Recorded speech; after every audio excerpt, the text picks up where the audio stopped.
The carrier went through the scanner at 0841 station time, and the manifest it produced read, Class 1 Domestic Comfort Animal, Felis catus, adult male, mass 7.2 kilograms, gray copper banded coat, no recorded aggressive incidents, no scheduled procedures, no quarantine notation, non-threat, cleared for transit. The officer on duty was a Vethrani, four-armed, armored at the shoulder and hip, and he looked at the readout, looked at the carrier, and waved me through without a word.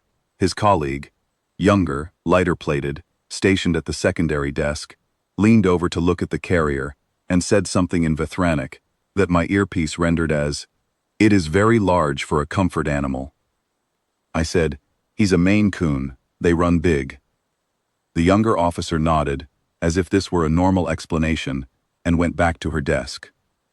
I picked up the carrier and walked through the transit gate of Vethrani Hub 12, which is a mid-tier orbital station that handles roughly 40 diplomatic delegations per rotation. I was there as a xenobiological liaison interpreter attached to a joint cultural assessment review. My credentials covered 9 recognized contact languages, 17 nonverbal communication registers, and 4 years of prior posting on Vethrani installations. The posting was 6 months. I don't board Crest. I tried it once, when he was 2, and when I came back, he had pulled every cushion off the couch and arranged them in a neat pile in the center of the floor, which the boarding facility described as a stress response, and which I understood as a formal statement of opinion. He has been on every posting since. 6 months on Hub 12 meant Crest was on Hub 12. The diplomatic suite was on Deck 7. Crest rode in his carrier and did not make a sound, which he rarely does in transit. He was sitting when I set the carrier down in the suite's antechamber, front paws tucked under his chest, watching the new walls with the particular flat attention he gives to rooms he has decided to assess before committing to an opinion. He is gray with copper banding at the neck and flanks, and his face at rest is not a friendly face. It is not an unfriendly face. It is the face of something that has been considering the situation for considerably longer than you have, and has nearly finished. I gave him the slow blink that means we're staying. He returned it, stood, stretched, one rear leg at a time, unhurried, and walked out of the open carrier door to inspect the suite. The assessment review was scheduled to begin the following morning. I had the evening to settle in. Crest claimed the high shelf above the climate control panel by 1900. He did this in the same way he claims every elevated surface. He walked to the base, looked up, looked at me, looked up again, and then went up in 2 silent jumps that produced less noise than a hand placed flat on a table. I put his bowl at the far end of the shelf so it wouldn't get knocked over. He ate without apparent interest, and then sat at the edge of the shelf, legs tucked, and watched the transit lanes through the viewport. The following morning, the review began. The credential verification process on Hub 12 runs through a sequential 3-stage protocol: documentary review, biometric confirmation, and, for human visitors specifically, what the Vethrani Security Doctrine Board calls a readiness confirmation assessment. I had been briefed on all 3 stages. The 3rd stage is the one they brief you on only in general terms, which is a diplomatic way of saying that the specific details are not information the host station is required to disclose in advance. I learned the specific details on the morning of the review, during Stage 3. The Readiness Confirmation Assessment is a behavioral evaluation developed roughly 60 years ago, when Vethrani Diplomatic Security determined that human visitors represented an uncharacterized variable in their containment models. Humans are small, visually unimpressive, frequently unarmed, and are known to respond to high-stress containment scenarios in ways that don't map cleanly to the threat response matrices developed for other species. The Vethrani solution was elegant in the way bureaucratic solutions sometimes are. They developed a standardized containment animal. The Vethrani guard breed is a large, semi-armored quadruped with 2 sets of forward-facing sensory organs and a documented 0 retreat record in 11 years of deployment. The protocol is simple. You are shown into the assessment antechamber. The guard breed is released. The assessment records how you respond. The file notes how long the encounter takes to conclude. I was told this by the assessment supervisor, a Vethrani named Vethrani, senior plated, who had been running these assessments for 14 years. approximately 30 seconds before the door to the antechamber opened. I had my diplomatic credential folio in one hand. Crest was on my left shoulder. He had been on my shoulder since I left Deck 7. He rides there sometimes, when we're moving through unfamiliar territory. He does it for his own reasons. His front paws were braced on my collarbone, and his tail was hanging down my back, and he was watching the corridor ahead of us with the same flat assessment he'd given the walls of the suite the night before. Assessment Supervisor Druin looked at Crest with an expression my earpiece did not need to translate. He said, "In standard, what is that?" I said, "His name is Crest. He's a cat." Druin looked at the carrier I had left in the previous room. He looked at the cat on my shoulder. He said, "Your comfort animal is out of containment." "He goes where I go," I said. There was a pause, the kind of pause that happens when a 14-year assessment veteran is recalibrating a protocol that has never required recalibration before. Druin said, "The animal will need to be returned to the carrier for the duration of the assessment." Crest turned his head and looked at Druin. It is not a hostile look. Crest does not look hostile. He has never in his life looked hostile. What he does is look directly at a thing with full, unblinking attention, with the particular quality of stillness that belongs to an animal that is never surprised, and hold that look for as long as it takes for the situation to resolve itself.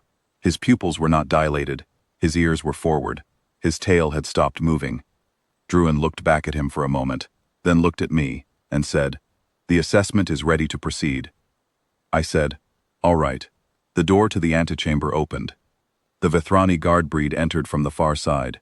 I had read the briefing documents on it before the posting, because I read all the briefing documents, and the description was accurate. Large, semi-armored at the shoulder and flank, moving on 4 legs with the particular even gait of something that has never found a reason to hurry. Its forward sensory organs were oriented on me. The antechamber was 12 meters wide and 17 meters long, and the guard breed covered 8 of those meters before it stopped. It stopped because Crest had stepped down from my shoulder. He did it the way he does everything, which is without ceremony and without announcement. He was on my shoulder, and then he was on the floor, 4 paws flat, and he walked forward 3 steps and sat down and looked at the guard breed. The guard breed had a 0 retreat record in 11 years of deployment. Druin had told me this. The briefing documents had noted it in 2 separate sections. The station's own orientation material described the animal as a reliable and undefeated containment measure, which is the kind of language documents use when the writers want to be precise without being unkind. I counted. It took about 4 seconds. The guard breed's forward sensory organs pulled back. Its weight shifted to its rear legs. It made a sound that my earpiece did not have a translation for, and when I looked up the Vethranic root later, I found it meant something in the range of presence acknowledged, rank recognized, no contest offered. The guard breed took 2 steps backward. Then it sat down, and it looked at the floor between itself and Crest, and it did not look up again. Crest watched it for another moment with his flat, considering attention. Then he turned around, walked back to me, sat on my left foot, and began to wash his face. Assessment Supervisor Druin, from behind the observation port, said nothing for 12 seconds. I watched him in my peripheral vision. He was looking at his recording tablet. He looked at the antechamber. He looked at his tablet again. He pressed the comms key and said, in Vethranic, "Conclude the assessment. Note the duration. Note the..." He stopped. He said, "Note the companion animal as active participant. Open a secondary file." I picked up my credential folio, which I had set on a ledge at some point during the preceding 4 seconds without noticing. I said, to no one in particular, "He's friendly." Crest finished washing his face and started on his left ear. The credential review concluded without further incident. I was issued my provisional access card by a documentation officer who looked at Crest 3 separate times during the issuance process and said nothing on any of them. The guard breed had been relocated to the station medical bay for what Druin described, in writing, as a precautionary behavioral review, which in my experience is the administrative language stations use when something happened that the existing doctrine does not have a category for. I went back to Deck 7. Crest rode my shoulder through the transit corridors. watching the overhead panels with the mild, proprietorial attention he gives to new ceilings, and I filed my first-day contact report and put his food down at 17:30 and sat at the suite table with the preliminary review documents. He ate. He jumped up to the high shelf. He sat at the viewport and watched the transit lanes. At 2100, I received a comms request from the Security Doctrine Board. The meeting was the following morning, in a smaller room off the main assessment suite. 4 members of the board attended in person. Droon attended. 2 documentation officers sat at a side table. Crest was on my lap because the meeting was at 0830, and he had decided at some point between 2200 and midnight that the suite chair was his preferred sleeping location, and I had not argued the point.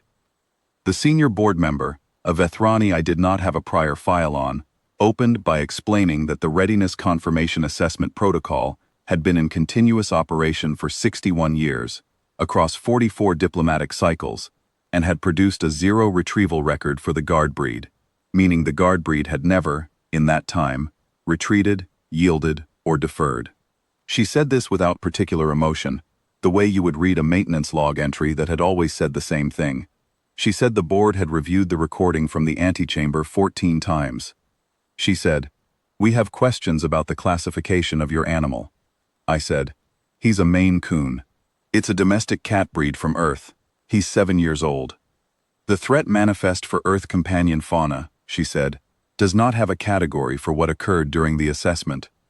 "No," I said, "I wouldn't expect it to." There was a pause. Around the table, 4 board members were looking at Crest. Crest was asleep. He was curled with his chin on my left forearm and his tail over his own nose, and he was making no sound at all, and his mass, distributed across my lap, was significant in the way that the mass of a large, relaxed animal always is, a settled weight that communicates, without effort, that this is where it intends to be. The senior board member said, "The board will be opening a new file category for Earth companion fauna to account for the behavioral parameters demonstrated. The guard breed assessment protocol will be reviewed. Your animal will be retroactively classified as the primary active security element in yesterday's assessment." I said, "He'll be pleased." She looked at me. She looked at Crest. She said, "Is that meant as a joke?" "No," I said. The meeting concluded at 0947. The documentation officers collected their tablets and left. Drummond lingered, looking at Crest with the focused, unhappy attention of a man reconsidering 14 years of operational assumptions. He said, "How many other humans travel with animals like this?" I said, "Most of us. We've had dogs and cats for about 15,000 years. The breeds vary." He said, "And they're all from Earth," I said. "Same as us." Druskan looked at Crest for another moment. Crest's tail twitched once, slowly, without waking him. Druskan said, "I will need to update a great number of documents." He left. I sat for a while in the now empty room, Crest warm and still across my lap, the amended manifest on the table in front of me. The new classification column was a single line, added in Vethrani administrative script at the bottom of the Threat Taxonomy Index. My earpiece rendered it as Earth companion fauna, behavioral parameters unresolved, see active file. It was, all things considered, accurate. I scratched behind Crest's left ear, and he pressed into it without waking, and outside the viewport, the transit lanes moved in their slow, ordered loops, and the station carried on.